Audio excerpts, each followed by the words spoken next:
Hello, I'm Isaac Hayes III, founder and CEO of Fanbase. Listen to what I'm about to tell you. The window to invest in Fanbase is closing. We've raised over $10.6 million of our $17 million goal. That means there's room for less than 6,370 people to invest in Fanbase for the average amount. The minimum to invest in Fanbase right now is $399. That makes you an owner in Fanbase today. Go to startengine.com/fanbase to invest. Why? Because current social apps have taken advantage of users for far too long, with content suppression, shadow banning, harmful racist content, and no real tools for monetization and equity. Fanbase has over 1.4 million users and counting, allowing anyone to reach all their following and monetize their content from day one. Social media is the new TV, and whoever owns the apps that distribute that content have the opportunity to own potential billion-dollar companies. While big platforms with uncertain futures are failing to serve their users, Fanbase is stepping up to fill the gap. Don't wait until it's too late. Invest now, invest for yourself and your future. Go to startengine.com/fanbase and own the next generation of social media.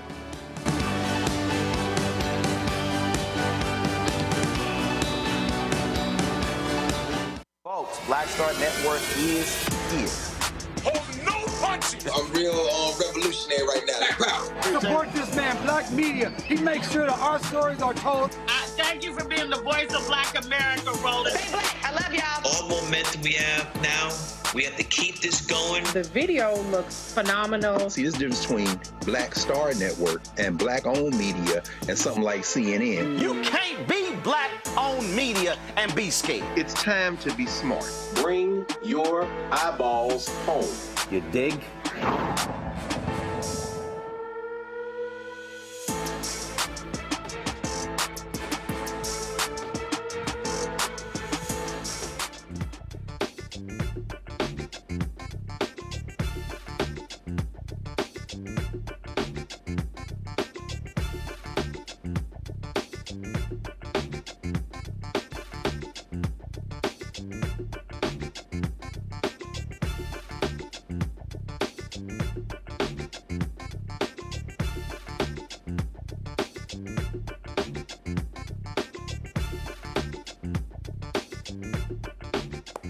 What's up, folks? Today is Tuesday, April 29th, 2025. Coming up on Roland Martin Unfiltered, streaming live on the Black Star Network. It is 100 days of the administration of the twice-impeached, criminally convicted felon con-man-in-chief, Donald Trump. It has been an absolute mess. We'll tell you all of the shenanigans that have taken place. You will not believe that. Also, Trump signs a new executive order basically giving police the right to beat the hell out of black people, and they won't have to suffer any repercussions. Or we're going to break all of this down. We hear from former police chief and former Congresswoman Val Demings, also attorneys as well. Also, folks, Saquon Barkley, Philadelphia Eagles, talked about, why y'all mad at me because I rode on Air Force One and I played golf with Trump. Don't come at me with all this politics. Oh, I will come at you with some politics. How dumb is Peter Hegseth?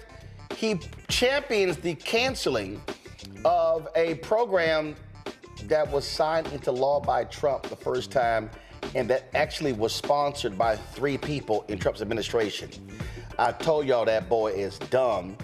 Justice Department halts a ton of federal grants, including many dealing with corruption as well as civil rights. Anybody shocked? No, not with the thugs of this administration. Folks, there's a lot we got to talk about. It's time to bring the funk on Roland Martin Unfiltered on the Black Star Network. Let's go. He's got it. Whatever the miss, he's on it. Whatever it is, he's got the scoop, the fact, the find. And when it breaks, he's right on time and it's rolling. Best believe he's knowing. Putting it down from sports to news to politics. With entertainment just for kicks, he's rolling. It's on go, y'all. It's Roland Martin, yeah.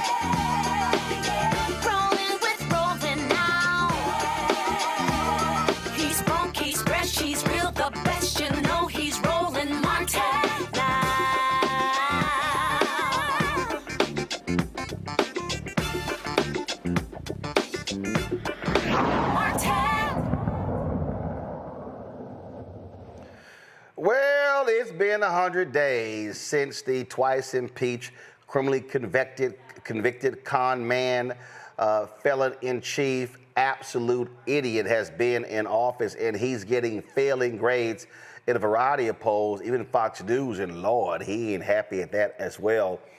Folks, check this out. A new PBS News NPR Marist poll, most Americans give him a failing grade. 45% of the U.S. adults, including 80% of Democrats and 49% of independents, rated Trump's return to the Oval Office an F. At the other extreme, 23%, including 54% of Republicans, give him an A. His 41% approval rating is the lowest for any newly elected Oval Office occupant at 100 days, dating back to Dwight D. Eisenhower. Now, the only thing Trump has accomplished in the first 100 days of the second term is signing a bunch of executive orders. We're going to get into those in a second. But according to the data from the American Presidency Project at the University of California, Santa Barbara, Trump has signed 142 executive orders. The previous record held was President Franklin Roosevelt, who issued 99 executive orders during his first 100 days in 1933, primarily to combat the Great Depression, according to the Roosevelt Institute. But, of course, it didn't take long for White House Press Secretary, that idiot Carolyn Leavitt, to just lie, and just hear a whole bunch of the lies she told last 100 days. Today officially marks 100 days of promises made and promises kept by President Trump. This has truly been the most historic start to a presidency in American history. After building the greatest economy in the world in his first term as president, President Trump is in the process of doing that all over again. The American people trust in President Trump. Since his first day in office, President Trump has focused on defeating the Biden inflation crisis, bringing down the cost of living, and making the United States the best place in the world to do business, invest, create jobs, and innovate. And President Trump's efforts are working. 345,000 jobs have already been added since the start of President Trump's term. Last month's jobs report saw nearly 100,000 more jobs than economists predicted, and it was the fourth highest month for private payroll growth in the past 2 years. 9,000 manufacturing jobs have been added to the economy already. This is a sharp contrast to the 6,000 manufacturing jobs that were lost each month in the final 2 years of the Biden administration. The U.S. employment. See, I can't just keep listening to bullshit. 6,000 lost a month in the last 2 years. Boy, you conveniently skipped them first 2 years, huh? I wonder why. Folks, what's so crazy is that we also see that his idiotic tariffs, the role that they actually play, and he knows he's screwing up. So what did the fool announce today? He's reversing course on some of the tariffs he imposed on imported cars and car parts. Car makers that pay, go to my iPad, come on. Car makers that pay a 25% tariff on vehicles will not be subject to other levies, for example, on steel and aluminum, and they will be able to qualify for relief on imported components for the next 2 years. See, let me explain to y'all why he's doing that, because, he keeps coming back with, I'm changing this, changing that. See, that's because the economy is tanking. In fact, the S&P 500 today closed its worst period. This worst in the first 100 days since the early 70s. I didn't hear Carolyn Leavitt talking about that. I didn't hear talking about it. And now all of a sudden he's claiming they've got a tariff trade deal with India. They keep saying how they negotiate with all these people, but they won't tell you exactly who. It's just crazy. Just crazy. And so it's more drama. And look, this is CNBC's homepage. Go to my iPad. Look at that. Starbucks earnings miss. Coffee chain says see momentum would turn around. Then you go up here. Snap plunged 13% on headwinds to start quarter. Inability to offer guidance. Super micro shares dive after server maker issues weak preliminary financials. I mean, we can go on and on and on, and you'll see how awful the economy is doing. So let's get into it with my panel. Joining me right now, Joe Richardson, civil rights attorney out of Los Angeles. Glad to have Joe on the show. Dr. Mustafa Santiago Ali, former senior advisor for environmental justice, the EPA, out of D.C. as well. Joe's from L.A., Mustafa's in D.C. Dr. Larry J. Walker, Associate Professor, University of Central Florida from Orlando. Glad to have all three of you here. I mean, I just sit here and listen to these folk lying. I mean, the man has screwed up left and right. He's tanked the economy. He's gotten Wall Street nervous. CEOs are constantly telling him, you know what, your tariffs are a pretty stupid idea. And he still keeps suggesting, Larry, that, oh no, that we're going to make so much from tariffs, you're not going to have to pay income tax again. Yeah, tariffs are doing so well that Amazon, as we heard today, is considering put the price that you would usually pay with, I guess, a separate price that shows additional fees you pay because of all these tariffs. And I know, he's always talk about winning, but he's not winning in the United States economy, and Americans are not winning. And Roland, anyone who understands basic economics knew that this was going to happen. And if he continues along this path with tariffs and suggesting this is a way to stimulate the economy, then we're going to have a recession and we're going to fall into a depression that we haven't seen since the Bush era. And so we can't, and listen, I've said on your show before, Roland, this is a few months ago, that a lot of Americans voted for this. And for those of us who did not vote for this, we don't want to have to pay this additional surcharges for everything from cars to houses to clothes to buying food. And this is going to really hit a lot of his voters, particularly those in those rural, underserved communities who insist on voting against their best interests every single year. But you also talked about him backtracking on several of these tariffs. But the damage is done. And if he doesn't reverse all of them and show some kind of level of sanity, we're going to be in for a long haul. Oh, absolutely. And again, what you're seeing is sheer chaos from this nutcase. And, they love just sort of making announcements that never pan out as well. I saw this one story here where the Pfizer CEO said tariff uncertainty is deterring further U.S. investment in manufacturing R&D. And so they can sit here and yell, holler, scream all they want how great the things are going, but that ain't the case for the people who actually hire. Mustafa? Yeah, without a doubt. I mean, Larry kind of broke it down for us, right? So we know that food prices are up. We know that housing prices are up. We know that car prices are up. And a number of other things, are becoming more expensive. But then we also know that 401ks and retirement plans are down. So when folks don't have disposable income, then companies that might be considering expanding or building in America, they understand that there's less disposable income. So they're going to probably not make those investments until they find some stability. I bring stability into our conversation because that's what the stock market wants. It always wants to have stability when they feel that, regulations are in alignment, and when they feel that policies are in alignment, then more people dump money into the market. And therefore, wealthy people continue to make money.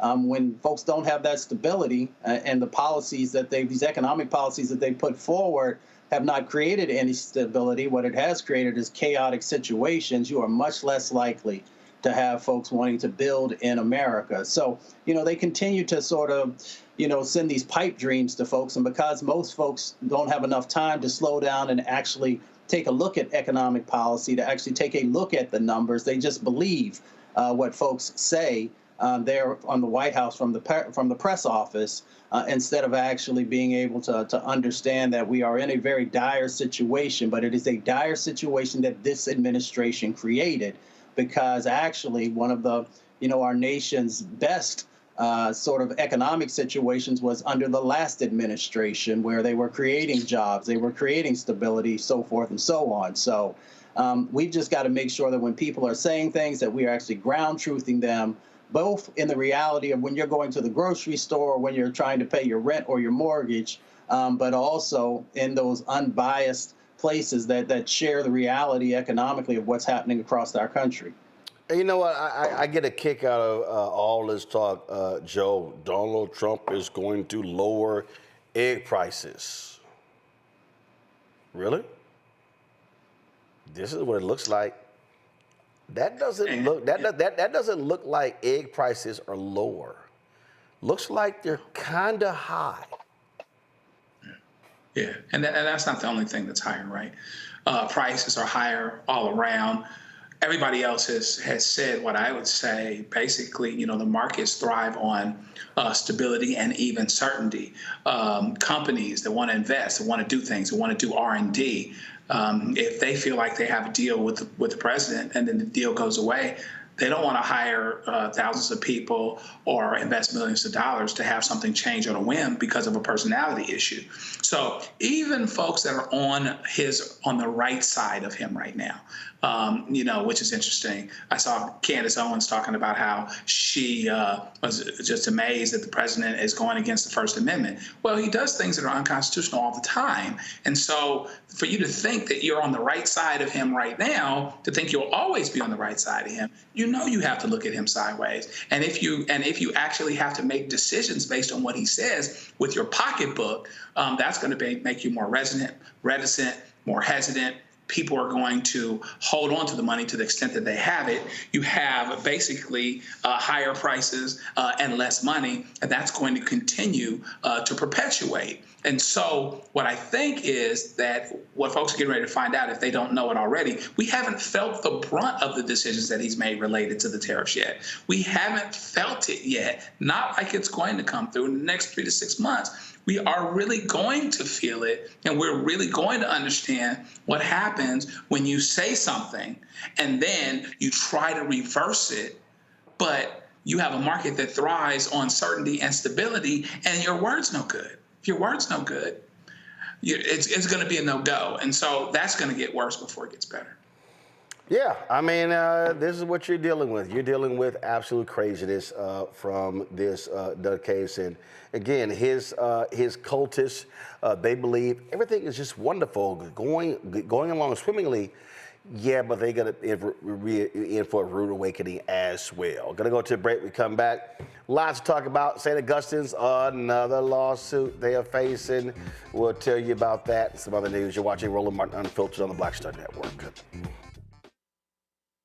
This week on The Other Side of Change. And this is a special episode that is near and dear to our heart, especially during Earth Month, where we're going to talk about how the environment impacts our everyday life and what you can do to help solve it. The issue is that the movement has not historically created a connection with us and has had narratives that really speak to our unique lived experiences and the environmental burdens and hazards that we experience. So there's really a narrative shift that needs to happen for the mainstream climate and environmental movement to really position itself as one that is for all of us. Only on The Other Side of Change on the Black Star Network. What's up, y'all? This is Wendell Haskins, a.k.a. Win Hogan at the Original T Golf Classic. And you know I watch Roland Martin Unfiltered.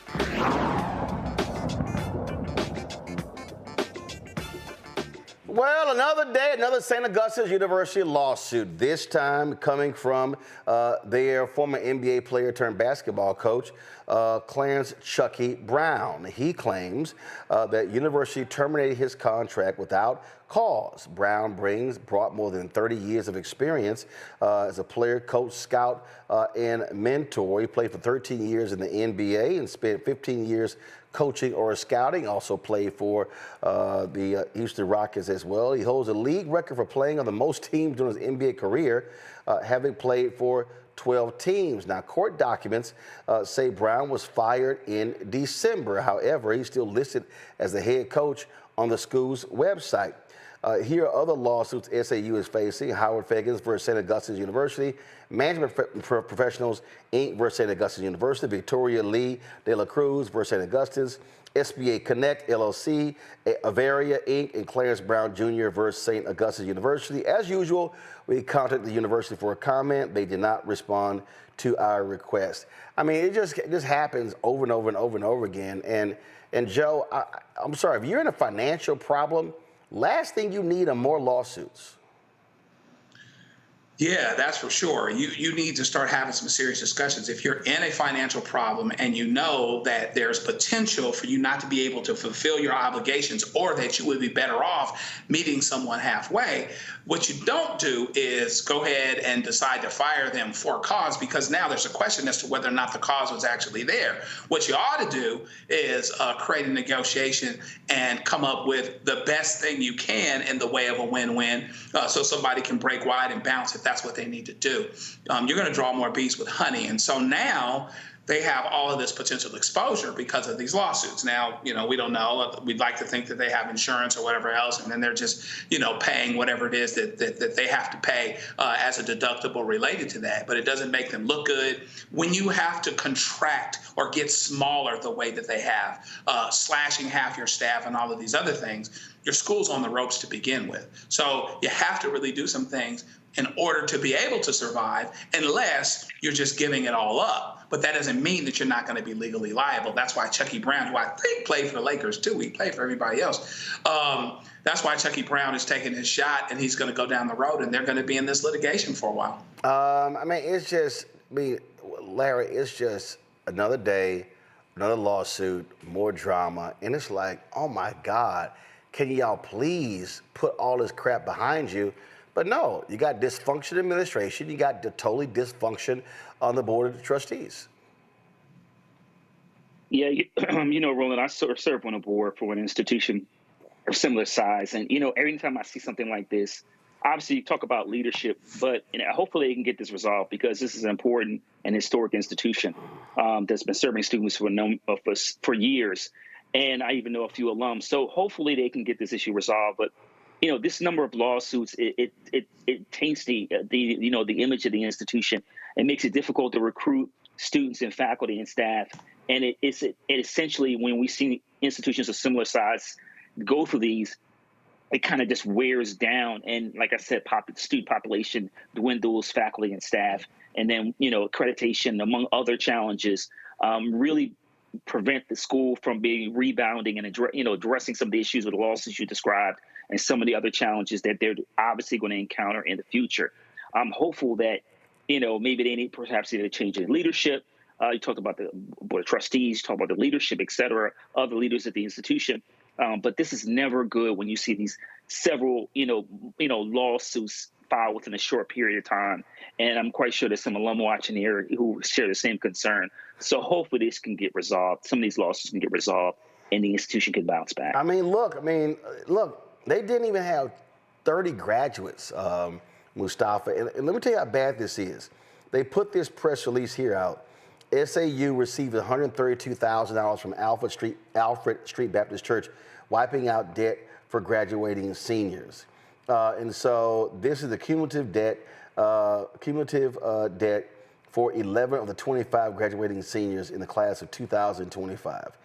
And I'm like, 25 graduates, that's your senior class? That's called, y'all got some problems. I've never, again, man, I've done like 20 HBCU commencements. I ain't never seen a graduating 25. Yeah, that's wild. We all want HBCUs to win. All of us have been affiliated with them in one way or another, whether teaching or attending or supporting. So that, that's where we start from.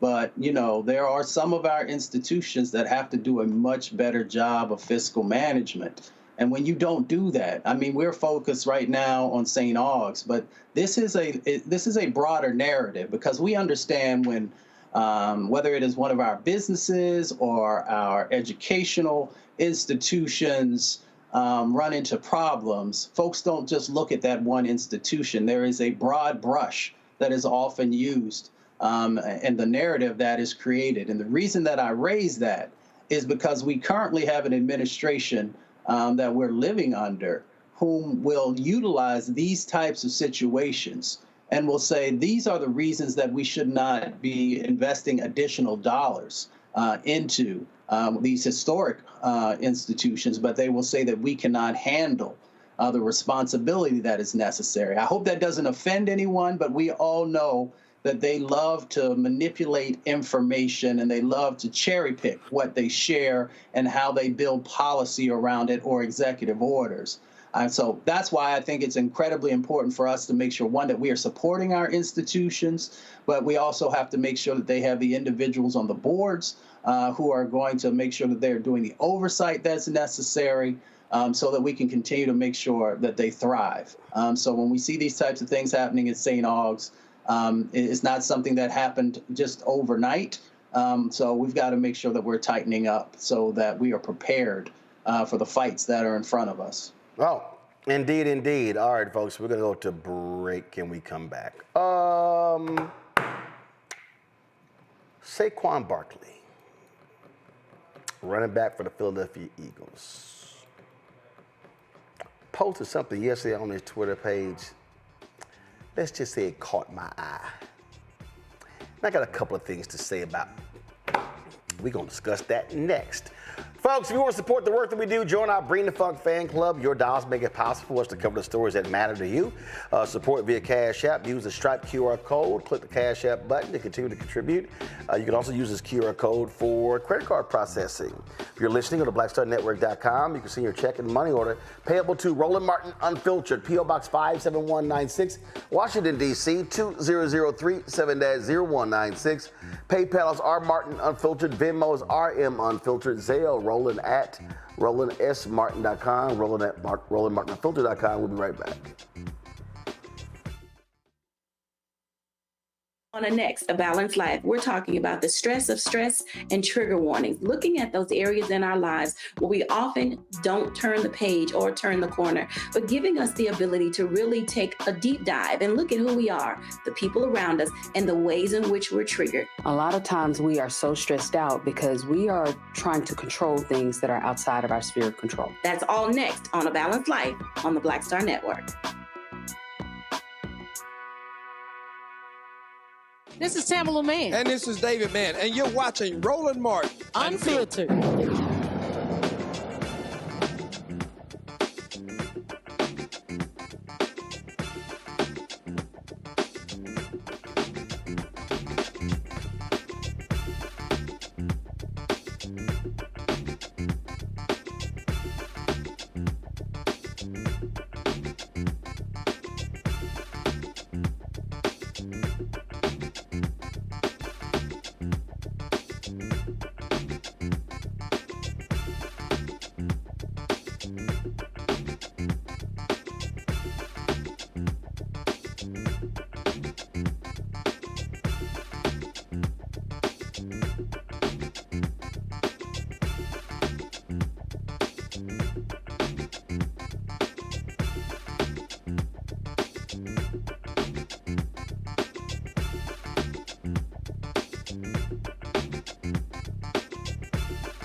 yesterday, the Super Bowl champ Philadelphia Eagles were at the White House, and of course, they were there. The con man was there as well, celebrating them and taking digs at Taylor Swift, all kind of stuff along those lines. So that was going on, but you know what though? You had a few of the players who said, you know what, man, I ain't feeling this. And they didn't show up. They did not show up to the event. This here's a list of 15 Eagles players who did not show up: Jalen Hurts, A.J. Brown, Devonta Smith, Darius Slay, Brandon Graham, Jalen Carter, Jordan Davis, Josh Sweat, Zach Bond, Nakobe Dean, Nolan Smith, Isaiah Rodgers, Jalix Hunt. And I say, great. I appreciate them having enough sense not to show up because they weren't having any of that. Oh, but Lord, guess who was just feeling himself, just having a ball? And that is Saquon Barkley. Oh, my goodness, y'all. In fact, he was just having such a good little old time. He was on the White House lawn, just sitting here, just having a ball, running routes with Ivanka's child, and they were just sitting here, just living it up. And so Saquon was just so happy, and give me 1 second, I'm gonna pull this up. He was just so happy just to be there, and let's see here. Here's a little video here of running routes, and Saquon was just enjoying himself, y'all, just having a time of his life on the White House lawn. And there was he took a little hit because he was. Let me go ahead and pull this up, y'all, so y'all can just see this here because. He flew from Philadelphia on Air Force One with Trump, and man, he was just so excited, just so happy to be in the presence with Trump, and look at him just enjoying himself, and just man, I'm here with Daddy Trump. I'm here with Daddy Trump. So that was Saquon. And them getting on Air Force One, and again, he's all happy. And then they took a photo in the Oval Office, and folk were talking about that and everything, and just how wonderful it was, and how it was just great to be there, all smiles and everything like that. But he also released a tweet because a few folks had some things to say. And so matter of fact, hold on before we do that. So here's Saquon and Trump with the Make America Great Again. Just Saquon, just excited to be next to the orange man. He just excited. So this is what he posted. But that wasn't the thing that got folk a little riled up. So Saquon saw people were saying, he posted this tweet, LOL, some people are really upset because I played golf and flew to the White House with the president. We need some grammar. Okay, maybe I just respect the office. Not a hard concept to understand. Just golfed with Obama not too long ago and look forward to finishing my round with Trump. Now you get out of my mentions with all this politics and have an amazing day. I think you may have an amazing day. So don't y'all find it interesting when somebody say, get out of my mentions with all this politics, when you the one kissing Trump's ass? You're the one going to the White House and how wonderful and great it is. And so go back to his statement. I love this line, maybe I just respect the office. Not a hard concept to understand. See, I find that line to be interesting, Saquon, because you say you respect the office, but you are hanging out, slapping backs with, and having yourself a grand little time with somebody who didn't respect the office. Remember January 6th? Remember January 6th? Remember what was happening January 6th? Remember we saw all of the protests going on? Remember we saw the beating of cops? Remember we saw then with the mace and all that? Remember all that? I mean, I'm sorry. You know what? Maybe Saquon was busy studying his playbook. Maybe that was happening. Maybe he missed, like, these images right here. Oh, you know what? Oh, that's right, respecting the office. How about respecting the office when you claim that your election was rigged when everybody else didn't say that? How about that? How about this, Saquon? He was impeached twice. How about him being a massive liar? Does he respect the office with his treatment of women? Does he respect the office with his anti-black agenda? Please, Saquon, let us know how you feel.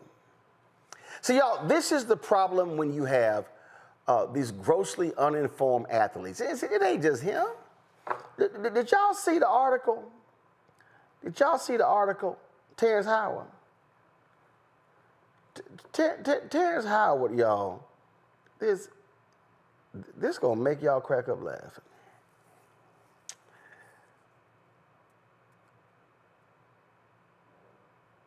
Terrence Howard said he was 100% down with Trump until he started deporting people. This is Terrence Howard talking to Bill Maher. Listen to this. This is a country of snitches and bitches, and when they want to just disappear you, not to get off on a tangent about how Trump is like literally doing that to people now. I was all in his corner, and that right there, that hit me. I was like, dude. Oh. You can't do that to somebody's family. No, you cannot do that. Bring them home. Well, you just can't send American citizens or out of the country, out of the to a prison, and not just a. This is. Wow, I was all in his corner until he started doing that. Fool! He told you last year he was gonna do that.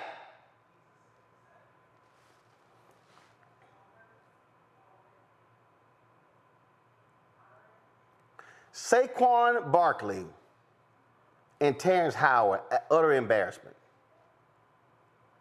Utter embarrassment. Ill-informed, don't understand the issues. I mean, y'all don't see me say nothing about me. Y'all don't be mad at me. I mean, don't come talk politics on my feed, because I had a good time with Master Trump. I had a great time with Master Trump. I got to run around the garden with his grandkids, and I got to hug on his daughter, Ivanka. Ooh, it was great. Then you had that dumbass other Philadelphia player who said, ooh, I saw Ivanka. She's so beautiful. She's my type. Boy, do you need glasses? Did your contacts fog up? Oh, y'all, these black men are an absolute embarrassment. I mean, just embarrassing. Look at this fool, Eli Ricks. Donald Trump's daughter is beautiful. Damn. After seeing her in person, Ivanka is exactly my type.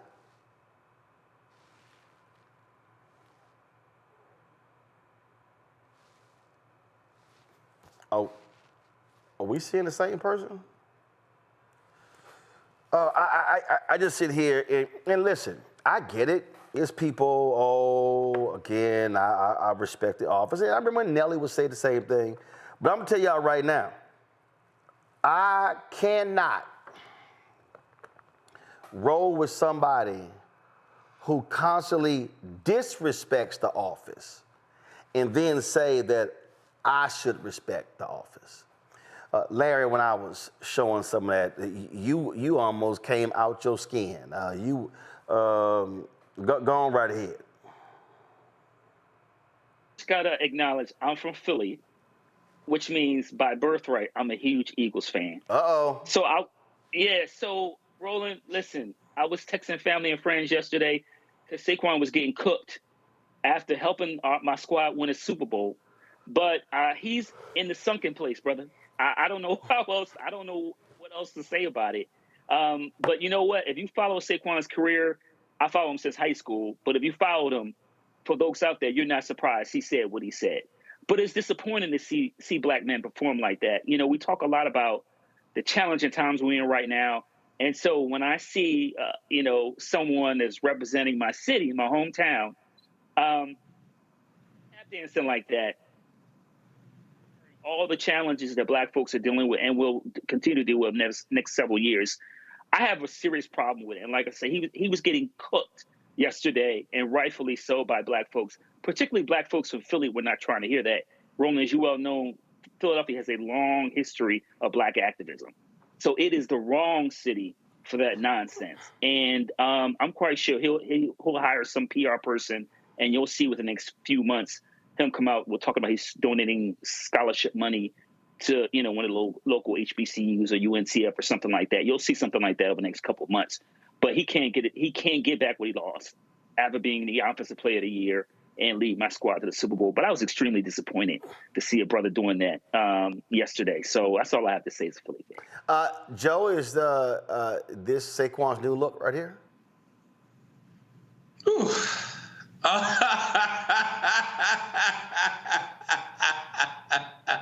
Oh, boy. And, to remember what the character did in that movie was kind of crazy. So it's kind of one of those, if you know things. Go back and watch it, Jordan Peele's film, if you need to. But I think the problem here is that there's people such as Saquon in this particular situation.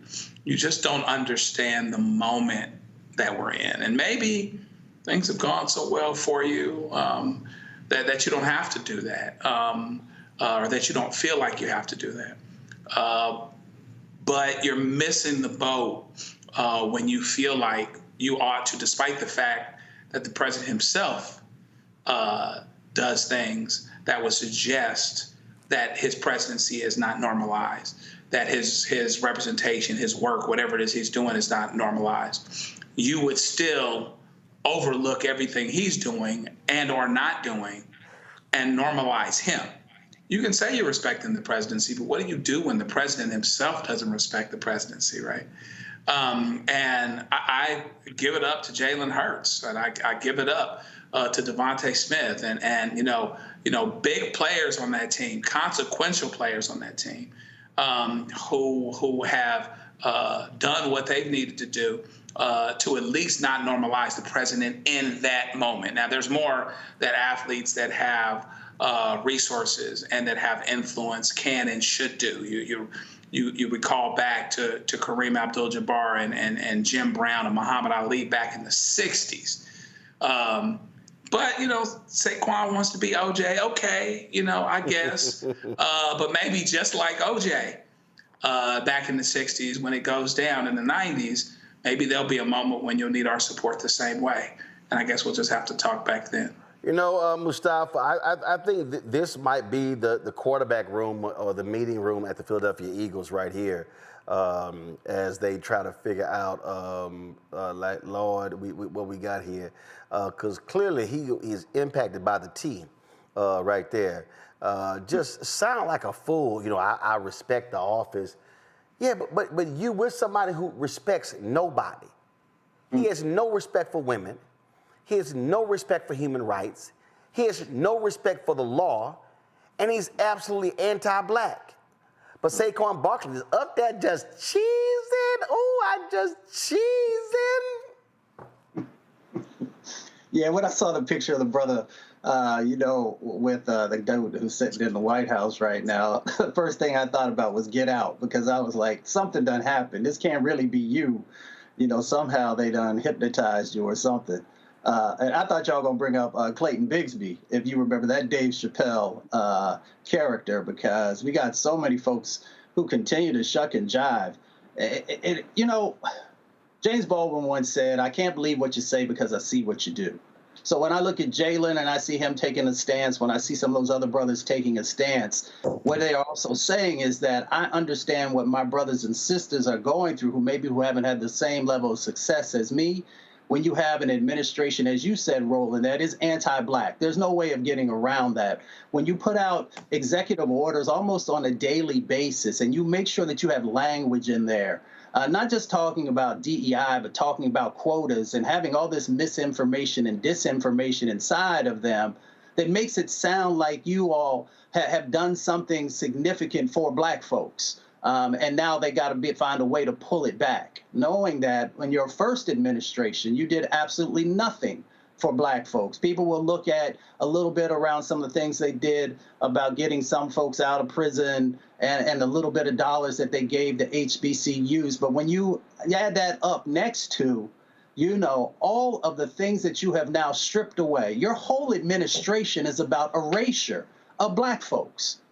Erasure, both in our history. We saw what they just did over the African American Museum. We've seen what they continue to do at all these different agencies and departments, erasing the successes and the work that folks have done. But at the same time, really getting down to the policy part of taking basic resources away from nonprofits and others who are focused on helping to build that safety net for our community and other communities. So for you to stand next to him, what you are saying is that I'm okay with that, because they're going to utilize your image to say, hey, you know what? If someone who played in the Super Bowl and who's this great football player can stand next to and support Trump, then everybody else should be doing it as well. And what it's also saying is that those sets of actions that his administration has done, and let's also bring into the conversation that they have a bunch of white nationalists who are a part of his administration, who are a part of the development of the policies that they're doing. What you are saying when you're standing next to him and smiling, whether you want to admit it was consciously or unconsciously, is that it is okay for you to do all these negative things to Black communities and other vulnerable communities.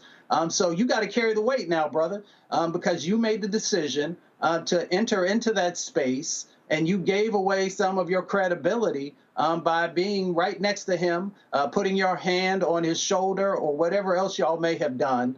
You've got to remember that our community should have demands, both of ourselves and of those who have been blessed to be in spaces and places that other folks aren't. Last thing I'll say is, because I don't just talk about stuff without actually living it myself. There have been administrations, Democratic administrations, who have invited me to the White House, and because they were doing things at that time that I felt were detrimental to our communities, I said I can't come. And here's the reasons why. And if you begin to move in a better direction, I'm more than willing to be able to step up and be in that space, take a picture or whatever it might be. But if you're not willing to do that, and why do I do that? Because my father raised a man, and a man who has to stand on principle. So, I'm sure this brother has done all kinds of other amazing things, and I hope he just has this moment as an ability to reflect and to say that, we don't represent everybody inside of our communities, but often when we are in front of cameras, we are what people see. So what we do matters. And of course, Donald Trump stood there and lied. He lied. He told his story about how he called the New York Giants, told them, oh, don't get rid of Barkley. Go to my iPad. Giants denied Donald Trump's claim he told team to keep Saquon Barkley. We had no conversations with him. The team says there were no conversations between them and that fool. Just a liar. That's all he is. He's a liar, Larry. He's a liar. And so Saquon Barkley, you are cool with rolling with a liar. And we all know he's a liar. Yeah, it's like when it's like joining a group of con men, and you're surprised you end up in jail. He's really ruined his credibility. And even Roland, you talk about that story. I saw that yesterday when he made that comment, and then you said the show that the Giants said it wasn't true. But this is one of a lot of things that are not true that have happened during in the first 100 days of this presidency. We saw that a few years ago, and we'll see that for the next 100 days and next 100 days after that. A lot of statements that are not true. And once again, Saquon Barkley is basically, connecting himself with someone who's a hustler and a liar. Yep. Absolutely. All right, y'all. Got to go to the break. We come back. Woo! Trump signed an executive order yesterday regarding law enforcement.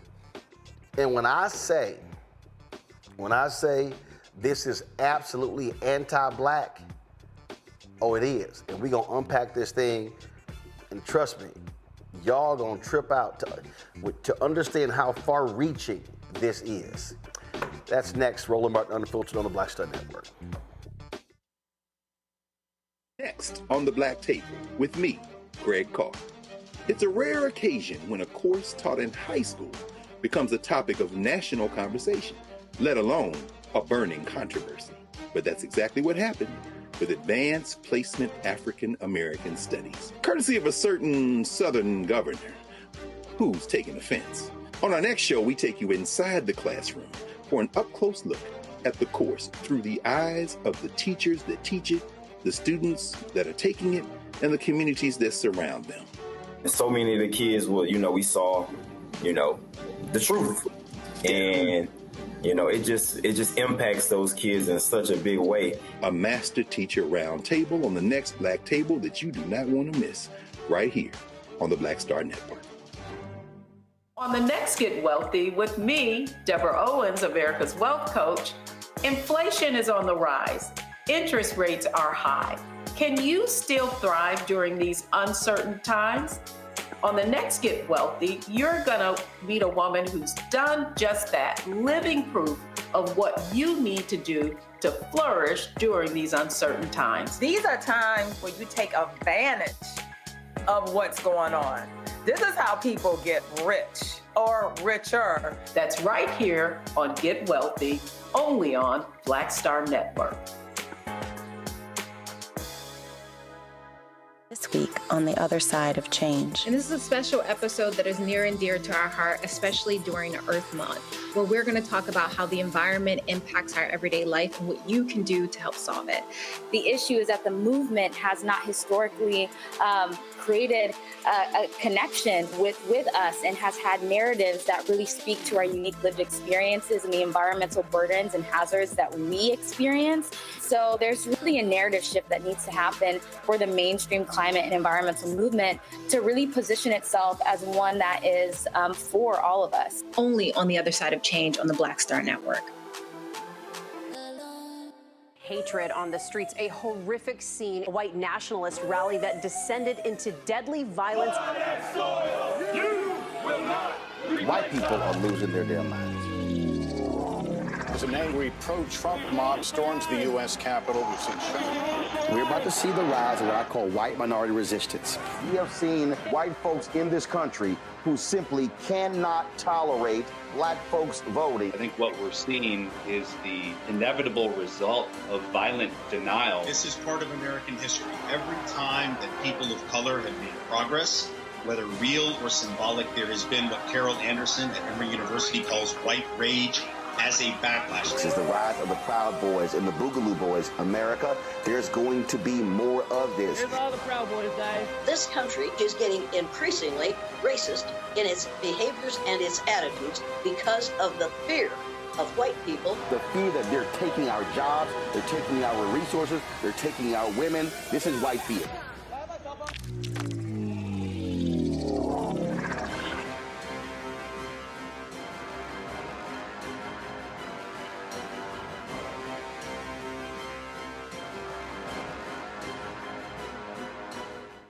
When you talk about blackness and what happens in black culture, covering these things that matter to us, speaking to our issues and concerns. This is a genuine people-powered movement. There's a lot of stuff that we're not getting. You get it, and you spread the word. We wish to plead our own cause.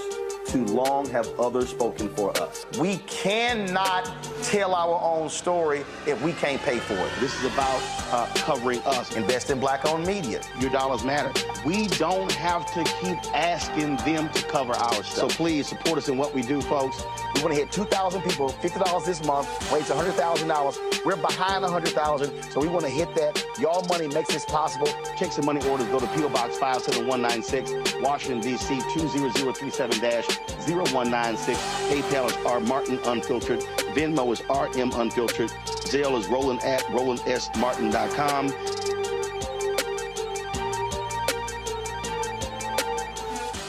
How you doing? My name is Mark Curry, and you're watching Roland Martin Unfiltered. Deep into it, like pasteurized milk without the 2%. We getting deep. You want to turn that shit off? We doing an interview, motherfucker.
I've consistently told y'all that this administration is absolutely anti-black.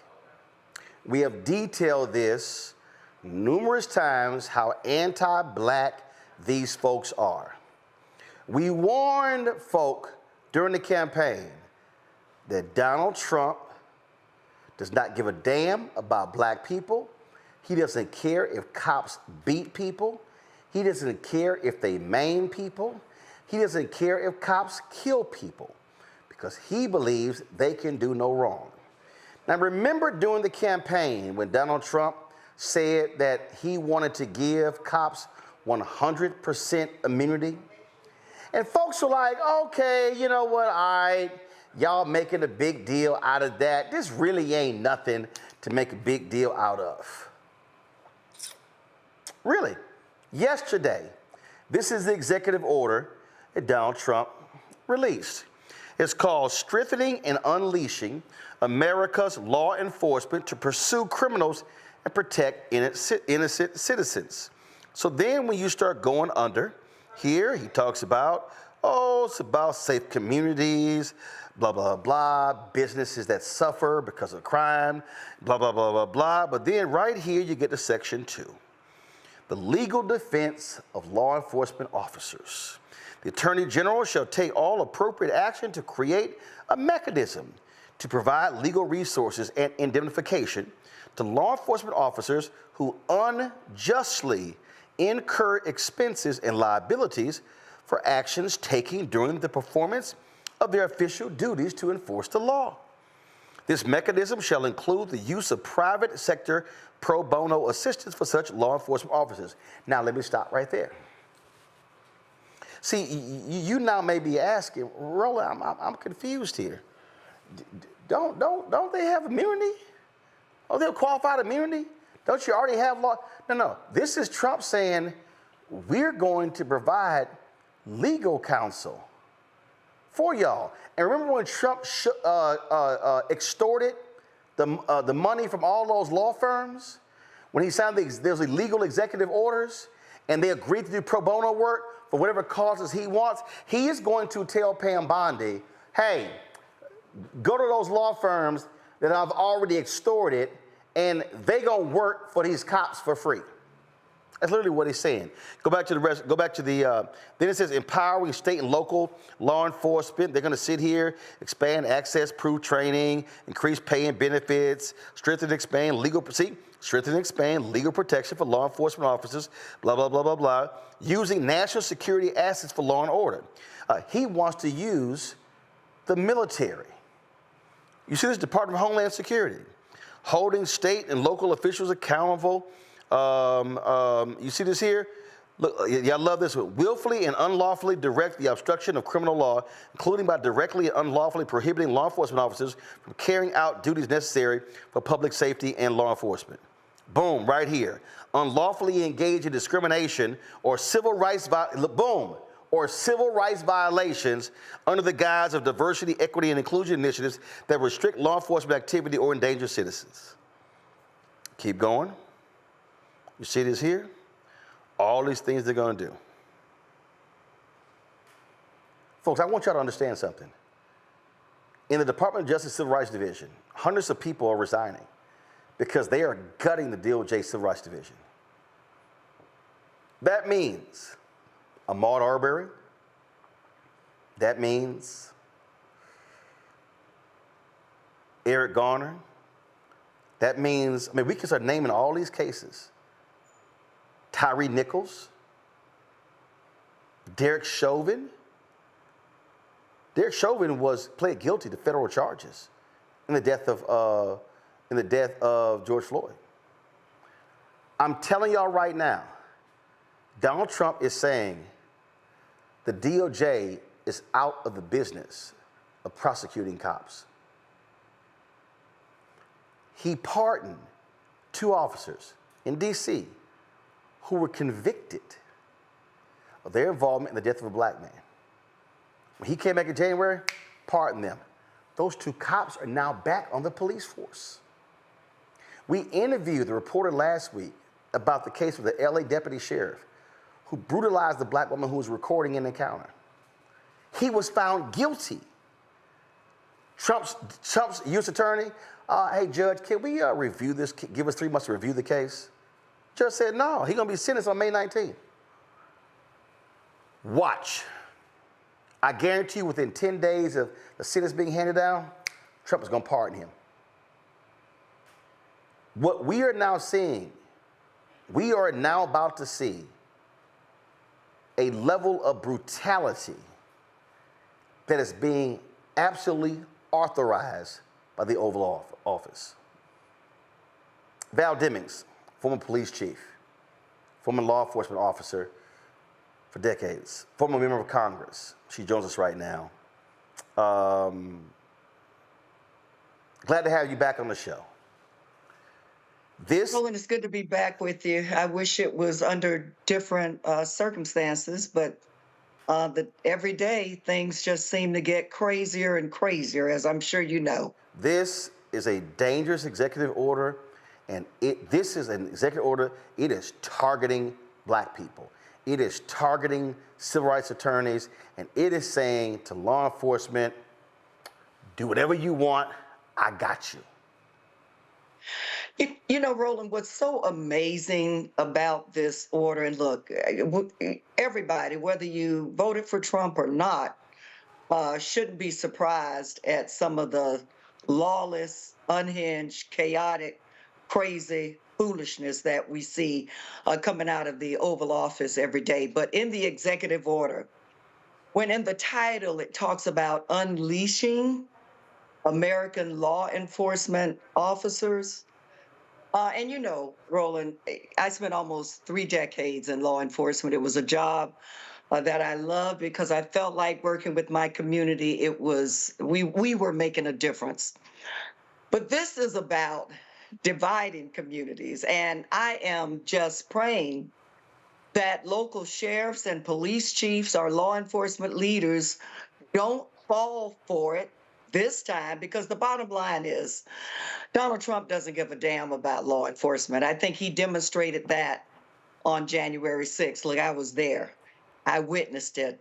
I know he sat in the White House staring at the TV for hours doing nothing while police officers were being beat down by his supporters. I think he basically called it a beautiful thing.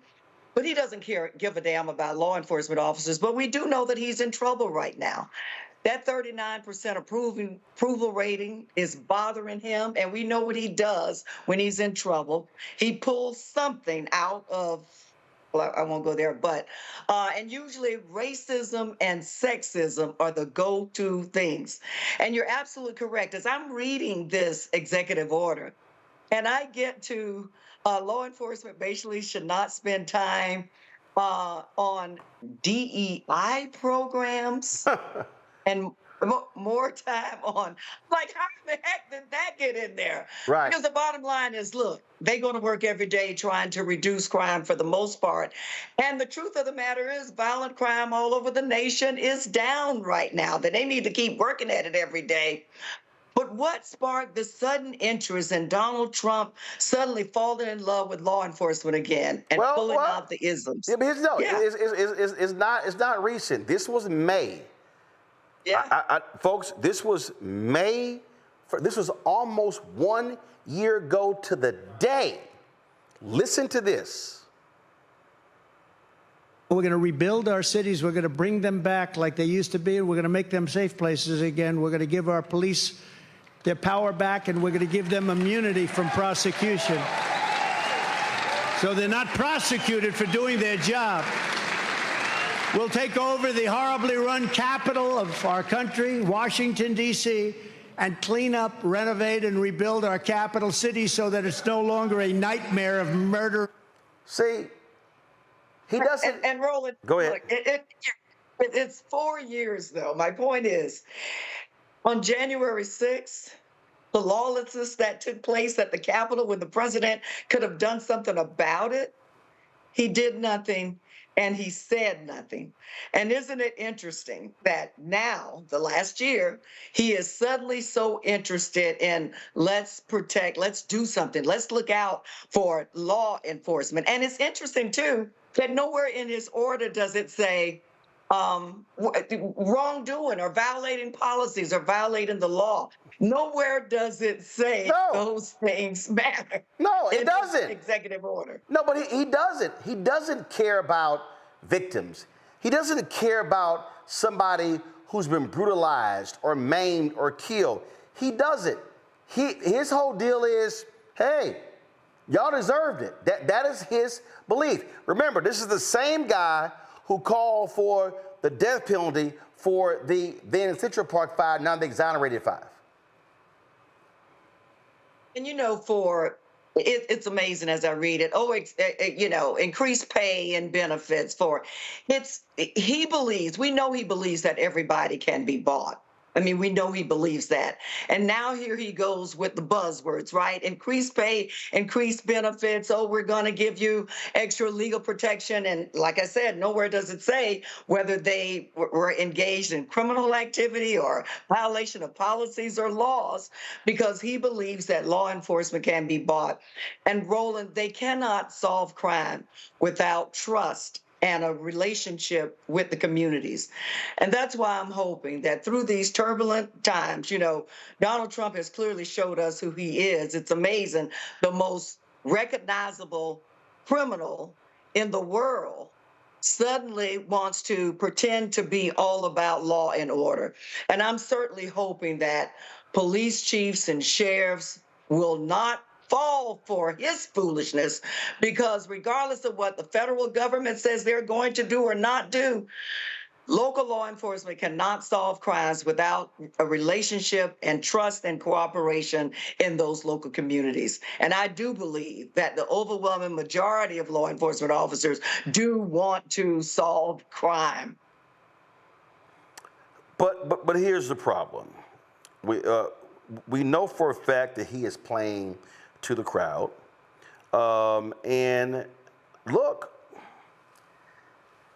Congresswoman, we got to admit, it's a whole bunch of right-wingers in law enforcement, and this is music to their ears.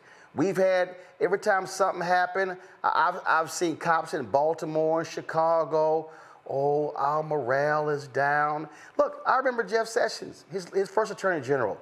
Hey, we're going to pull back on these consent decrees because the morale of our cops is too low. And Barr saying the same thing as well. Now, the reaction should be, if you are in the wrong and you beaten a citizen, you got to go. No, but there's that blue line is just blinking in a huge way. And Trump is saying, I'm going to let y'all do what y'all want to do. And Roland, I spoke to a group of law enforcement officers recently. And what I said was that you have to be, because you are the most visible symbol in every community. And you have to work hard to be the most visible symbol of honesty, decency, and integrity, and have a message that everybody counts, but everybody's accountable, and treat people with dignity and respect. Look, as a police chief, I didn't want bad apples on my police department, and I did everything that I could do to reward the good officers, but to get rid of the bad officers. And so you're correct. The president's actions, which he obviously doesn't care about law and order, we know that, but he's sending a message to bad cops that don't worry about it, do whatever you want to do, it doesn't really matter, I got your backs. And that is that will be a disaster, as we well know, in communities all over this country. Yeah, I mean, I remember, go to my iPad, Anthony. I remember this. This was in L.A., where this guy was just sitting there asking the question. Boom, cop just punches him in the mouth. Okay, you know, and we've seen these actions. We've seen what has happened. Yesterday we talked about Spokane, Washington, black guy, you know, wrongfully targeted, handcuffed, arrested. Now he's suing. We talked about the case out of Alabama, and in fact, you know, we were talking about another story. We were talking about this one. Like, here's a perfect example. A judge in Morgan County, Alabama, ruled that former Decatur police officer Matt Marquette cannot claim self-defense in the killing of Steve Perkins, an armed black man shot and killed in his own front yard in September. It clears the way for Marquette to stand trial for murder in June. The shooting took place during a late-night attempt to repossess Perkins' truck. Marquette and other officers showed up with a tow truck, but under Alabama law, police aren't allowed to assist in repossessions without a court order, and there wasn't one. Instead of announcing themselves, the officers hid in the yard. When Perkins came outside with a gun, Marquette yelled, "Hey," and fired 18 rounds in under 2 seconds. Judge Charles Elliott called Marquette a trespasser and said no reasonable officer would have opened fire under those circumstances. Now, he's going to get prosecuted under state law. Donald Trump is saying, DOJ, we ain't pursuing nothing. We're not going to pursue any charges against this officer. If anything that involves on the federal level, Donald Trump saying, hey, y'all good. Don't even worry about it.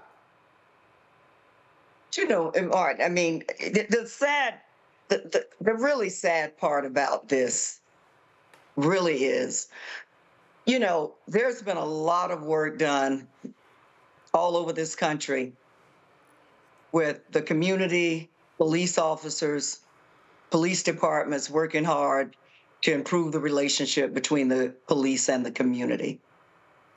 And now we have a lawless president who certainly doesn't give a damn about that relationship. He doesn't have a good relationship with the truth.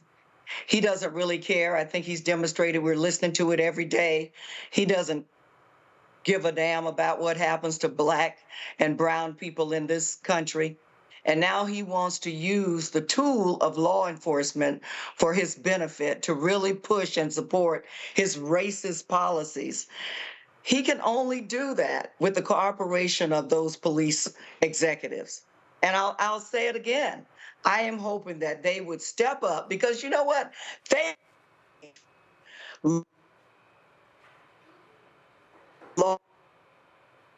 What do you want to be known for? What do you want your legacy to be? How do you want the good police officers in your agency, when they leave the station every day and go out in that community, what is the kind of environment that you want to create for them to have to face and deal with?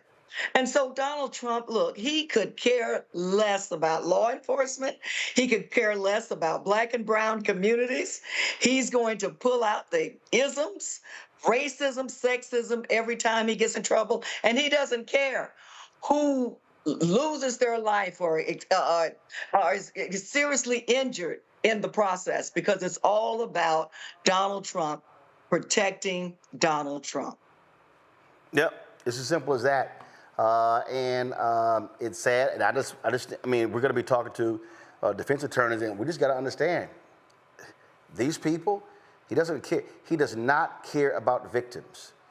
He does not care about a regular, ordinary citizen And this is also why, Congresswoman, I've called out these black maggots. I've called out Pastor Darrell Scott. I've called out Sharice Lane. I've called out David Harris Jr. and Brandon Tatum in the Cartier family, Joseph Pignon, all of these black conservatives. I'm like, when y'all are sitting there cheesing, Michaela Montgomery, all of y'all, Angela Stanton King, y'all talking about what's anti-black?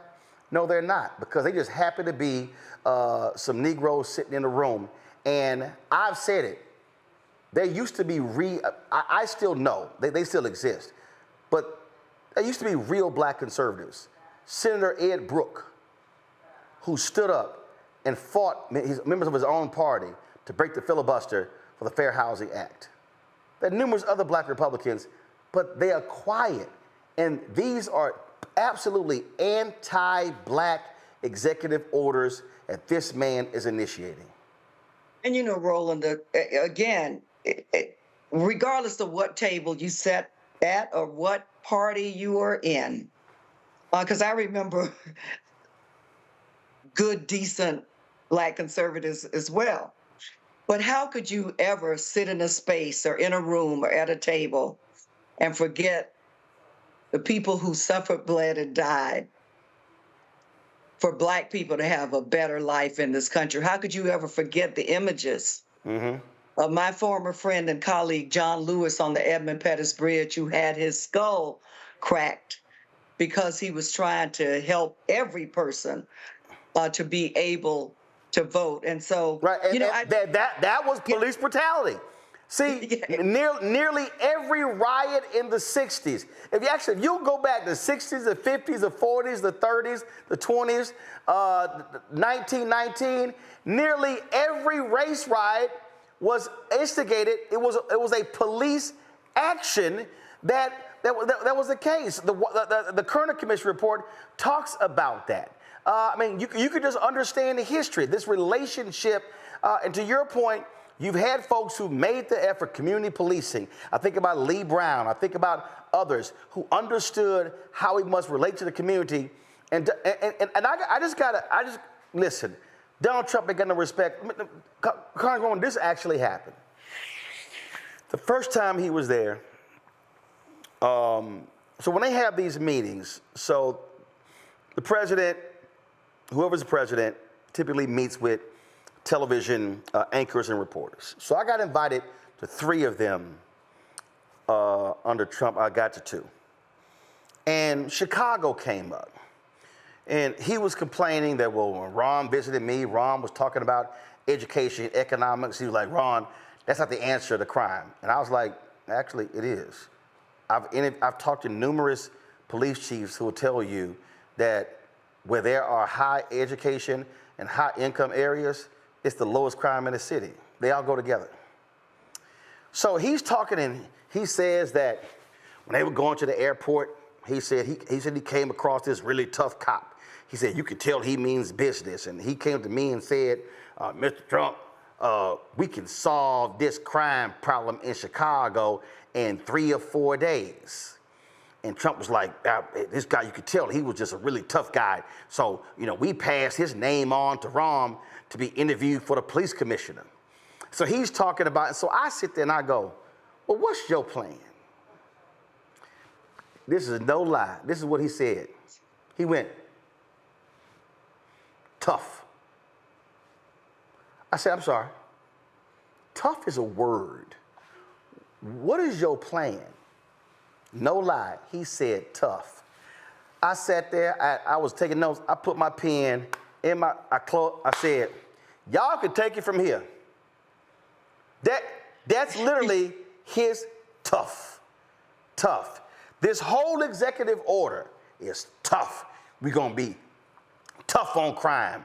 The hell of it is tough. It's tough. It's all macho. It's all John Wayne. It's all just tough. That's all it is. It's tough talk, and he does not care about the outcomes of the people. Final comment.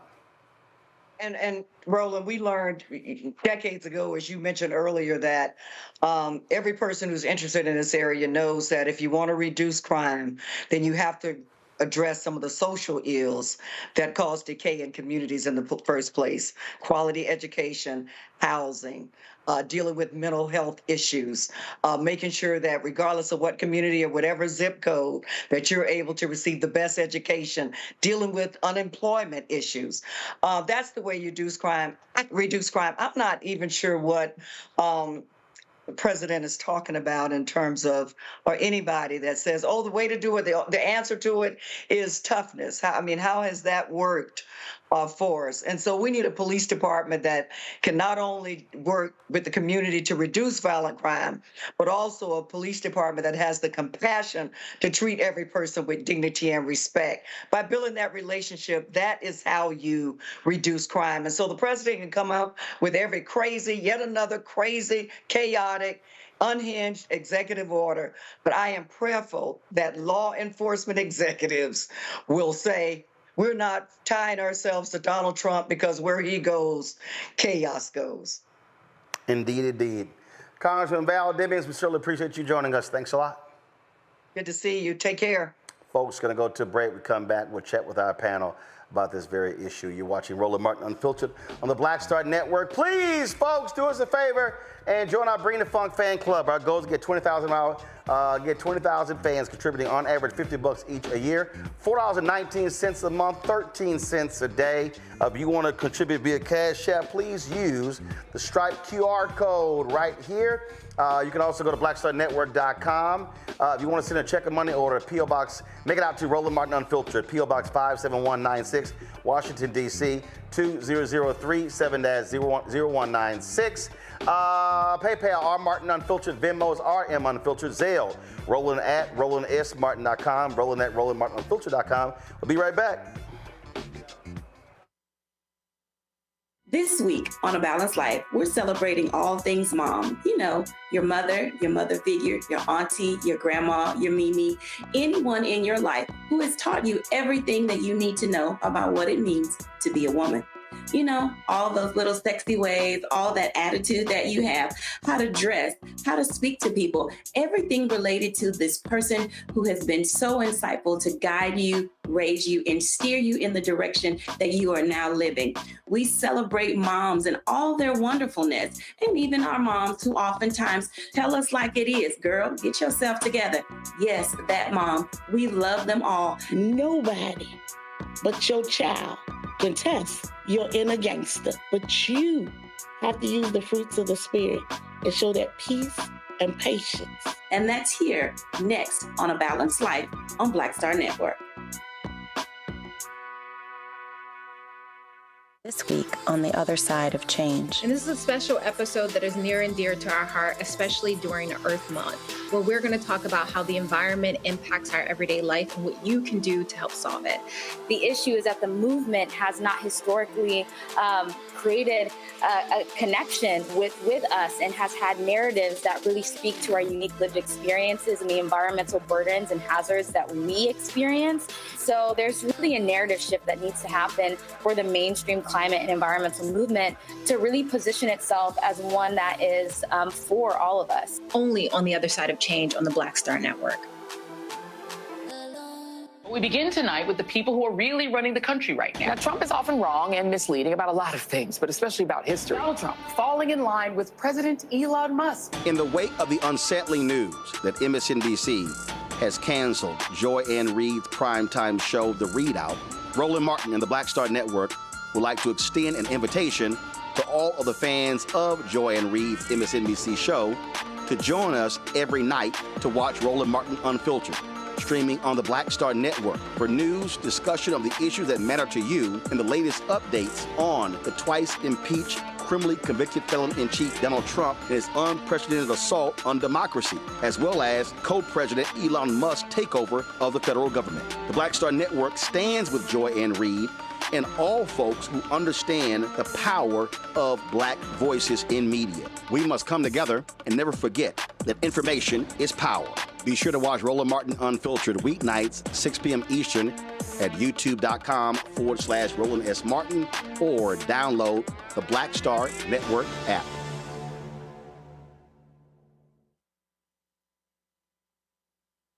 What's good, y'all? This is Doug E. Fresh, and you're watching my brother Roland Martin Unfiltered as we go a little something like this. Hit it. It's real.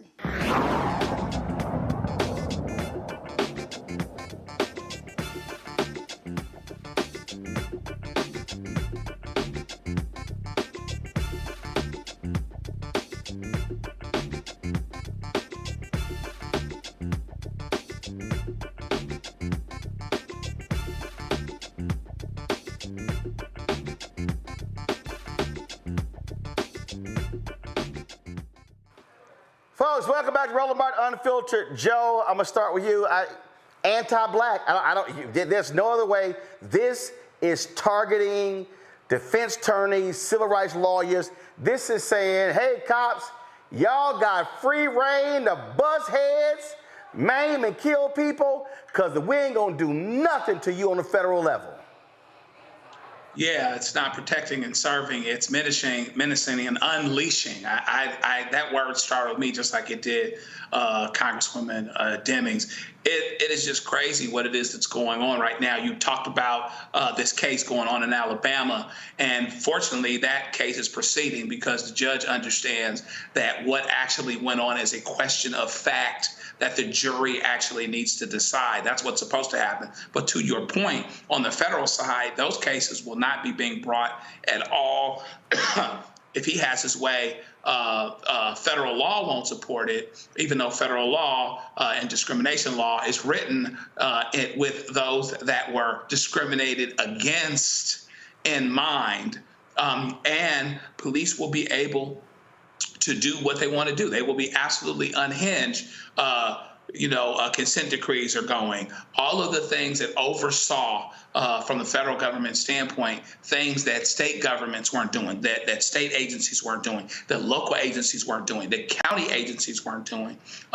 This is not coming through some window and somebody pulling something out of the sky. We're not gaslighting people when we say that Black people are more likely to be killed by police than other people are. They're more likely to be discriminated against, certainly more than white folks are. And so therefore, we have to understand that this is going to be quite a time if the federal government stops being what it needs to be and actually effectively turns discrimination law on its head, making assumptions and presumptions about white people, and particularly white males being discriminated against, and therefore, among other things, keeps certain things from being prosecuted, keeps charges from being brought, and keeps police officers from being sued and police departments from being investigated. And this is absolutely anti-Black because we're the ones that are affected the most by police officers doing the wrong thing. So by definition, it can only be anti-Black. Oh, that's exactly what it is. And you see right here, Mustafa, the name of the executive order: strengthening and unleashing America's law enforcement to pursue criminals and protect innocent citizens. Well, how about protect the citizens from law enforcement? Yeah, that's what it should have been focused on, but we know who we're dealing with, right? We also know, once again, the disinformation and misinformation. So instead of them saying, you know what, we know that in 2024, that violent crimes were down and property crimes were down. And yes, that doesn't mean that there is no crime, but there were programs that were in place that were actually helping to create a safer atmosphere, if we can say it that way. You had all these different types. You had the community violence intervention funding that was out there for the last administration. And you had the Justice Department was out there giving grants for mental health and addiction and victim support, all these different types of sets of resources. So I'm one of those folks, when I see these executive orders, people only pay attention to the right hand and not the left hand, right? So they put this stuff out there. For folks who really understand executive orders, they really tell federal workers and agencies how they can carry out existing laws. They don't make new laws. So I'm wondering, where in the hell is the folks on Capitol Hill? Why aren't you raising your voices? Because you're the ones who create you create the legislation and the laws that are out there. And then we've also got to make sure the courts are doing the right thing. So some folks have got to put some checks and balances in place on this individual. But the other side of it is that people are not paying enough attention to all these resources that are being stripped away that have actually helped us to be able to lower crime. So yes, we understand the intentionality, both in the language that's inside of these executive orders and even in the titles of what they're trying to project. But we also can't move into this hopelessness of saying, well, he can just do whatever he wants to do, because no, that's not the case. Now, of course, people got to stand up and push back, and we've seen the difficulty that many have had to be able to do that. But we've also got to bring forward, and this show has been great at highlighting the stories and individuals who are actually making real change happen on the ground, so that there is another narrative that's out there, because he frames it as that is a chaotic situation. When you go out your house, people are just popping off, they're running up, busting people in the head. And I'm not going to say that that doesn't happen in a small percentage in certain places, but that's not the reality that's out there. So many of us say, we want to make sure that we have community policing. We want to make sure that cops are doing the right thing. We understand that when you pick up the phone, you want to have somebody on the other end who's going to come and help. But we also want to make sure that a part of that equation is all these other programs that are so critically important in helping to create healthy and safe communities. And if we don't bring that narrative forward, they certainly aren't. Larry? So if you read that executive order, anyone who's black, it should send a chill down your spine. And the other thing, Roland, you've talked a lot about today's 100 days in, and when you talk about executive orders, this is out of the authoritarian playbook, essentially shock and awe. And if you understand world history, this is not new. Consistently putting out these executive orders, many of them rooted in anti-blackness, focused on harming the black community, dismantling civil rights initiatives, acts, etc., that have tried to level the racial playing field, so to speak. It's being done on purpose. I want to go back to this comment about the consent decree that was in the document. I was in Baltimore when Freddie Gray died as a result of police negligence, and what occurred after that, which was obviously one of many instances throughout U.S. history, and because of police negligence, that black folks ended up losing their lives. So the idea that you could revise and review it, even though Baltimore has seen a dramatic drop in violent crime over the last couple of years, due to the mayor's initiatives, Mayor Scott's initiatives, but also in addition to that, the consent decree that continues to help hold law enforcement accountable. Removing that might dramatically increase crime rates in Baltimore and other cities throughout the United States. As we highlighted, that violent crime is down. This is not about addressing addressing issues in underserved communities that are been around because of not proper investment. This is about maintaining a race-based caste system in the United States. And folks have to be paid very close attention, because once again, we know that every couple of months or a few weeks, et cetera, there's these cases where someone in the black community is harmed by law enforcement. So I would caution those who are watching to be very aware, because if this executive, we have this executive order, and then whatever policies they choose to push through Congress, if anyone in the black community is harmed, there is going to be some serious issues in this community and in this country. Yeah, it's just utterly insane. We're going to go to a break. We come back. We're going to hear from some defense attorneys about this. Trust me, they can hang it up. They ain't no reason for them to even call DOJ, because they're not going to do a damn thing. You're watching Roland Martin Unfiltered right here on the Black Star Network. Next on the Black Table with me, Greg Carr. It's a rare occasion when a course taught in high school becomes a topic of national conversation, let alone a burning controversy. But that's exactly what happened with Advanced Placement African American Studies, courtesy of a certain Southern governor who's taking offense. On our next show, we take you inside the classroom for an up-close look at the course through the eyes of the teachers that teach it, the students that are taking it, and the communities that surround them. And so many of the kids we saw, the truth. And it just impacts those kids in such a big way. A master teacher roundtable on the next Black Table that you do not want to miss, right here on the Black Star Network. Carl Payne pretending to be Roland Martin. Holla! You ain't got to wear black and gold every damn place, okay? Ooh, I'm an alpha, yay. All right, you're 58 years old. It's over. And you are now watching Roland Martin Unfiltered. Uncut, unplugged, and undamn believable.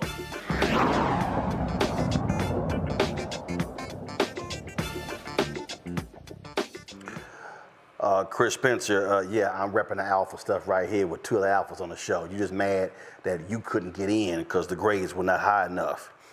There's some other little youth groups you can apply to. All right, y'all. We're talking about, again, this Trump executive order unleashing America's law enforcement to pursue criminals and protect innocent citizens. In just a moment, we're going to be talking to Harry Daniels or Darrell Washington, both, of course, defense attorneys, very prominent, involved in a lot of these cases. We reached out to Ben Crump. He's actually in Africa. He's in Ghana. And so, and I'm telling y'all, don't even, this executive order, it's about black people.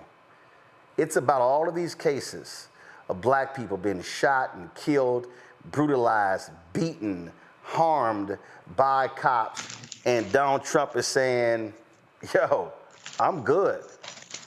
He's saying, I got the back of all of these cops. I'm gonna do whatever in the world they wanna do. And he is going to just give them massive amounts of immunity. It's as simple as that. That's what's going on right here. And he said it.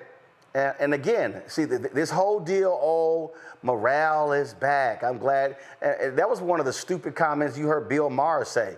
Oh, I'm glad to see that the morale of cops is back. I'm like, man, y'all serious? Come on. Police hate accountability. They hate it. They hate being held accountable. And now they have somebody who is going to let them do whatever it is they want to go to.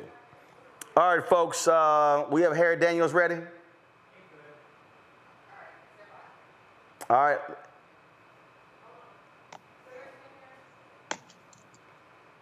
All right, let's go live to Harry Daniels. Harry, can you hear me? I can hear you, Roland. How you doing? Darrell Washington, can you hear me? I can hear you, Roland. All right, now we got, now we see, this is about to be a party. We got 4 alphas on here. What's that little youth group you in, Harry? It don't matter. Y'all can have 8 versus 80. You know what it is. Let's talk about it. Oh, you know, if it's one of us, it's 8 of y'all. It's unfair for y'all. So, but you know, but it's just a lot of black and old gold excellence right here. Let's get right to it. This executive order, Darrell, is absolutely anti-black, and what Donald Trump is saying, if any family hires y'all for one of these cases involving police abuse, don't even call the Department of Justice, because we're not going to be on the side of any of those families. We're going to be on the side of cops. Hey, Roland, this is something that, man, we are not surprised by at all. You know, you talked about this prior to the election, and this is something that we knew was going to happen. And I will tell you, since this election, Roland, we have seen the change, not only with some of the noise that Trump is talking right now, but with some of these rulings that we're getting from the court. You can clearly see that things have changed and things are going to get bad. Now, you know, we talk about this, Roland, but I just really don't believe people understand how serious this is. I mean, because basically what has happened now, basically police officers have gotten a free pass to use deadly force, and that's scary.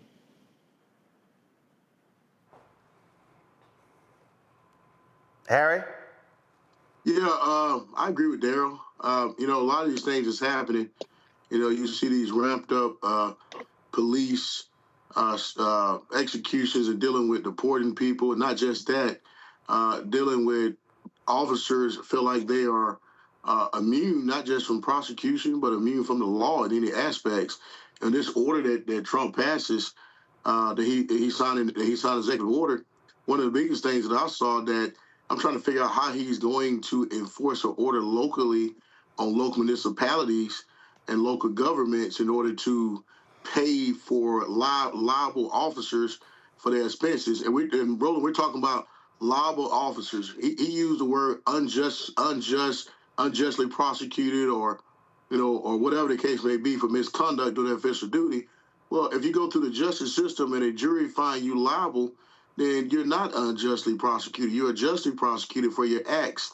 But he's putting the responsibility on these local governments or these municipalities to pay these jury verdicts or settlements. One place that we see this at is in Colorado, but the Colorado legislature did it so people who are victims of police misconduct have some type of redress or recourse from some type of monetary justice, where a city or municipality, county government has to pay the verdict with the exception of punitive damages. But here in this case, I believe it's been weaponized in a way to give law enforcement a free pass, not just from criminal prosecution from the Department of Justice, but also civil prosecution as well. I mean, he's saying right here, Daryl, that I am directing the Attorney General to create a mechanism for legal resources to go to cops. Go to my iPad. It says it right here, to provide legal resources and indemnification to law enforcement officers who unjustly incur expenses and liabilities for actions taken during the performance of their official duties to enforce the law. This mechanism shall include the use of private sector pro bono assistance for such law enforcement officers. The shakedown that he did of all those major law firms, he's going to go to them, hey, y'all got to defend these cops. And Roland, let me tell you, first of all, when you read what Trump is really saying, it makes no sense whatsoever. Because first of all, most police officers are not incurring any expenses. Most of them are being represented by the municipalities. So I really don't know what he's talking about from that end. But one of the things that's going to be really dangerous is now he's calling on a lot of these private firms that are going to come in and assist these police officers. That's the problem that we're going to be faced with right now. But, we look at what Trump is putting into law right now, Roland. It goes a little further. The state of Texas now, what they're saying is police officers are not going to be criminally liable for acts that happen while they're in the course of their duty. That's very dangerous because what that is saying is that we have said all along that when Amber Geiger killed Botham Jean, she was on duty.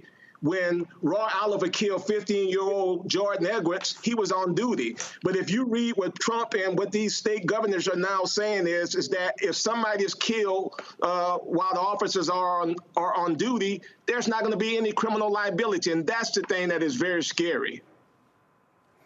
Yeah, and we live in a perfect world, and rightful use of force was there. But unfortunately, we don't live in a perfect world. And the people that's on the other end of these unlawful shooting, killings, and brutality is people of color. So when you hear these type of things and you giving these hall passes to basically, like Daryl said, if you kill somebody on duty, then there's no redress, there's no criminal prosecution to go for. That emboldens an already emboldened officer. I worked in law enforcement for a short period of time, and one thing I don't recall doing to have a psychological test. Thank God that I wasn't one who's had issues, but I saw officers who had major issues. So if you give them the ability to evade some type of criminal prosecution, you've given them a key to all doors of injustice. The bottom line is this, and Daryl hit the nail on the head. This thing has been eroded for years. When I say this eroded, the protections, the federal government, you got to think about it. In the 60s, the Department of Justice, the government was the one who would come in to ensure rights are protected. At this day and time, you got civil rights attorneys who work for the Department of Justice, and I know some of them. I probably know they have no idea what to do here, what to say, and they're being utilized in a manner that's inconsistent with oath they have taken, and it's a very sad day. No, and Harry, just to echo something that you're saying right now, when you look at some of the other things that Trump is doing, we have looked at consent decrees that the Department of Justice have worked on so very hard to try to get a lot of these police departments in line to make sure that they're doing certain things that not going to put people in. and harm. And what Trump is now saying is all these consent decrees that are now in existence, basically, they're no longer going to be any good. So again, this guy is coming along and he's basically empowering police officers, Roland, and it's very scary. I mean, I'll be honest with you, because all these police officers have to do now is be on a dark road one evening and say that this individual was trying to harm me and I had to use deadly force. And there's nothing that you can do about it. And I think people ought to be afraid. We've said this years ago that people should have major concerns, but what's going on right now today, people should be worried. People should be concerned. Yeah, they absolutely should. And I just don't, I think one of the reasons why we wanted to give this much attention, because we've covered a lot of these stories. We've covered these cases, and a lot of times when local DAs did not do their job, lawyers like yourself will be able to say, hey, we're going to call on the Department of Justice Civil Rights Division to investigate this, to pursue hate crimes indictments. Donald Trump and Pam Bondi is saying, hey, y'all can lose our number. We ain't talking to none of y'all. Yeah, but you know, Roland, the wind may blow, but the tree gonna still stand. Midterm elections are coming, and another election is coming. So I hope the people realize and see what's happening, all the things that's happening across the nation. The federal employees who voted for Trump find themselves in the unemployment line, if there's any employment line remaining. And at the same time, we have to keep in mind that everything Donald Trump said he was going to do, he did it. Absolutely. And Harry, one of the things I know you and I talk about this all the time, and Roland, we know that things are bad right now, but you have attorneys like myself, Harry Daniels, Ben Crump, attorneys who are fighting these cases. But what I want to say to the listening audience, Roland, and this is something that we have to talk about every single time we discuss these issues, it is going to be very imperative now that when we have the opportunity to sit on juries, Black people, to serve on juries, that we're going to have to do every single thing to make sure that we're not eliminated, because we will need to make sure that these juries are diverse. Because right now, Roland, in some of these little small cities, these cases that you really don't hear much about, these people, Black people, are not given a chance. And we have to really change that narrative. So we know right now Trump is against us. We know that the Department of Justice is against us. So it is very imperative on us to stick together and try to figure out a way to make change to this judicial system, because we are going to need it. Yeah, absolutely going to need it. Hey, Roland, think about this. A felon represents the Department of Justice. He's over the Department of Justice. That's scary. That's what we in right now. Well, felon convictions run the Department of Justice. Well, you have that. That's the oxymoron I've ever heard of one. And then you got Attorney General who spends more time on Fox News than she does at the Department of Justice. Yeah. Let me just exactly. So, but Roland, we need to pay attention to this. We post, I know Harry talks about it all the time. We're going to talk about it in Chicago at the National Bar Convention. Yep. But Roland, people need to pay attention to what's going on. I know there are a lot of other issues that are going on in the communities, but what you are talking about today is so very important. Because if they continue to pass these laws, I know they have one similar in Louisiana right now. Texas is about to pass a new law as well. If this continues, Roland, at the pace that is going on right now, as hard as we working, there would be no need for civil rights attorneys when it comes to police brutality, because our hands are going to be tied. We have fought for, we have fought for justice for so very long, to only see Donald Trump come in and take all the progress that we've tried to make, and he's putting us back years back. Indeed. All right, gentlemen, Daryl Washington, Harry Daniels, that's really appreciated. Thanks a lot. All right, thank you. Have a good night, man. Folks, when you start looking at, so here we are 100 days. And I don't give a damn about the 100 days, because, hell, the 99th day ain't no different from the 101st day. This stuff harkens back to FDR, talking about what he was going to do in the first 100 days. So the media runs with this constantly in terms of this 100 days, what has the president done? The fact of the matter is, what we are seeing here is a consistent attack on black people. It's an attack on black people. It's an attack on human rights. It's an attack on regular, ordinary people. Adam Sir of The Atlantic, when he talked about cruelty is the point, that's exactly what it is. It is about cruelty. It is how they treat people. And what you're seeing, and here's what's crazy, Mustafa. When you think back, look at all of these other countries that have beat back fascism. You just saw the Canadians pick the head of the Liberal Party versus the Conservatives. We've seen this in France. We've seen it in Germany, on and on and on. It's only one country that chose fascism, America.